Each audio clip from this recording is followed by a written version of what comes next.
Still on, Glasgow, as world leaders gather, support remains divided in the National Party over net zero targets. Live now to Jonathan Lee in Canberra. Jonathan, the hype hasn't eventuated. Ash, good afternoon to you. The hype certainly hasn't eventuated. National Senator Matt Canavan making the point on Sky earlier today that the mere fact we're talking about Emmanuel Macron's comments shows, in his words, what a flop Glasgow has been so far after a day, or the first day of talks. We've had Her Majesty the Queen talking about the need for legacy here. We've had her son, Prince Charles, talking about the world being on a war footing. But what we certainly haven't seen is any sense of consensus. The recalcitrant nations of China, India, Brazil, amongst the world's biggest emitters there, not getting on the same page as Western countries, talking about being developing nations themselves. The point Matt Canavan makes here is the fact that what we have is Western nations working rapidly to reduce emissions and thus driving up energy costs, while developing nations like China really are pilfering the jobs, benefiting from cheaper energy. Have a listen. The reality is, yes, we have cut our carbon emissions in the past 15 years, but we've also lost millions and millions of dollars of manufacturing.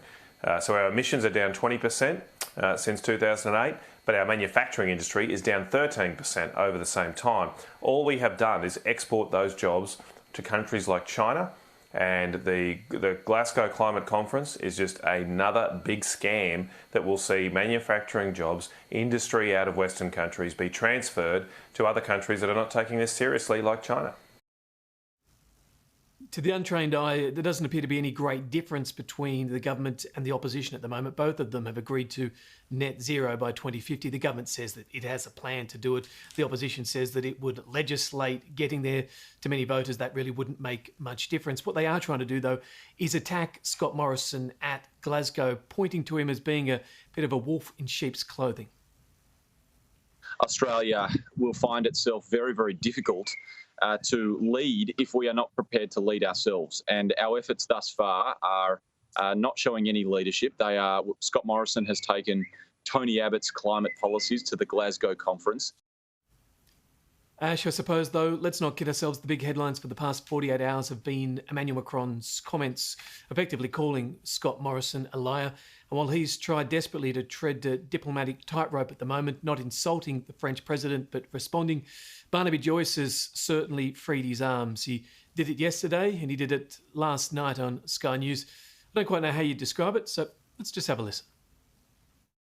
Now, I reckon that there'll be someone in there smart enough to be watching Senate estimates if they couldn't sleep that night, and they'll be watching and go, qu'est-ce que c'est? C'est très mal. Oh, formidable. What do we, vous téléphonez Australie? You know, this is, they wouldn't be just sitting there going, oh yeah, mate, she's looking a bit rough in the Senate, but things are okay.